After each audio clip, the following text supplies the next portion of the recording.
ಎಲ್ರಿಗೂ ನಮಸ್ಕಾರ.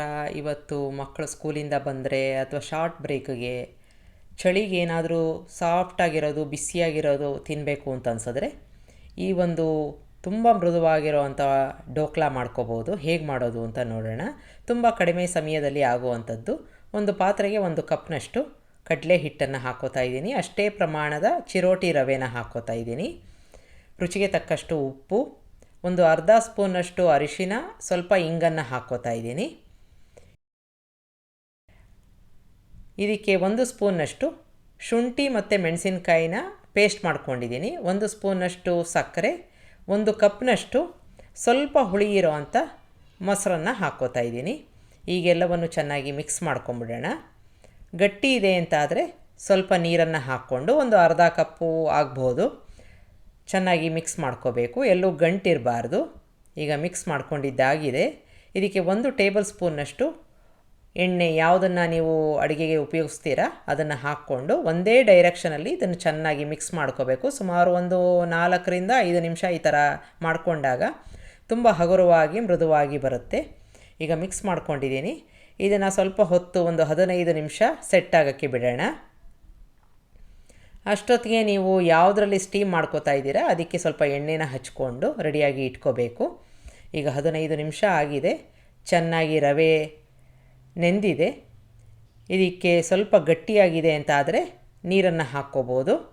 ಈಗ 1 ಟೇಬಲ್ ಸ್ಪೂನ್ನಷ್ಟು ಈನೋನ ತಗೊಂಡು ಅದನ್ನು ಹಾಕ್ಕೋತಾ ಇದ್ದೀನಿ. ಅದರ ಮೇಲೆ ಸ್ವಲ್ಪ ನೀರನ್ನು ಹಾಕ್ಕೊಂಡಾಗ ಆ್ಯಕ್ಟಿವೇಟ್ ಆಗುತ್ತೆ. ಒಂದೇ ಡೈರೆಕ್ಷನಲ್ಲಿ ಹಗುರವಾಗಿ ಮಿಕ್ಸ್ ಮಾಡ್ಕೋಬೇಕು.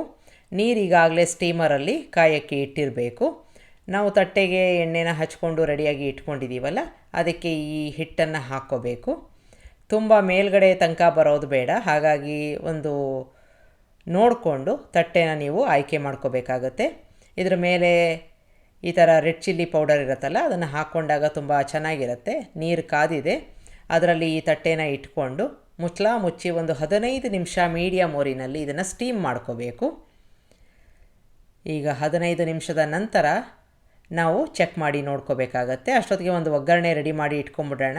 ಎಣ್ಣೆಗೆ ಸಾಸಿವೆ, ಕರಿಬೇವಿನ ಸೊಪ್ಪು, 1 ಸ್ಪೂನ್ನಷ್ಟು ಬಿಳಿ ಎಳ್ಳನ್ನು ಹಾಕ್ಕೊಂಡು ಒಂದು ಒಗ್ಗರಣೆ ಮಾಡಿಕೊಂಡು ರೆಡಿಯಾಗಿ ಇಟ್ಕೋತಾ ಇದ್ದೀನಿ. ಆ ನಂತರದಲ್ಲಿ ಅದನ್ನು ಹಾಕ್ಕೊಳ್ಳೋ ಅಂಥದ್ದು. ಈಗ ಆಗಿದೆ 15 ನಿಮಿಷ. ಒಂದು ಸಲ ಚೆಕ್ ಮಾಡಿ ನೋಡಿಕೊಂಡು ಸ್ವಿಚ್ ಆಫ್ ಮಾಡಿಕೊಂಡು ಕೆಳಗಡೆ ಇಳಿಸ್ಕೋಬೇಕು. ಈಗ ಇದಕ್ಕೆ ನಾವು ಈಗಾಗಲೇ ಮಾಡ್ಕೊಂಡಿರೋ ಅಂಥ ಒಗ್ಗರಣೆನ ಹಾಕ್ಕೋಬೇಕು. ತುಂಬ ರುಚಿಯಾಗಿರುತ್ತೆ ಈ ಒಗ್ಗರಣೆ. ಇದರ ಮೇಲೆ ಕೊತ್ತಂಬರಿ ಸೊಪ್ಪು, ಬೇಕಾದರೆ ನೀವು ಕಾಯಿ ತುರಿ ಕೂಡ ಹಾಕ್ಕೋಬೋದು. ಈಗ ನಿಮಗೆ ಯಾವ ಶೇಪಲ್ಲಿ ಬೇಕೋ ಆ ಥರ ಕಟ್ ಮಾಡಿಕೊಂಡು ತುಂಬ ಮೃದುವಾಗಿರುತ್ತೆ.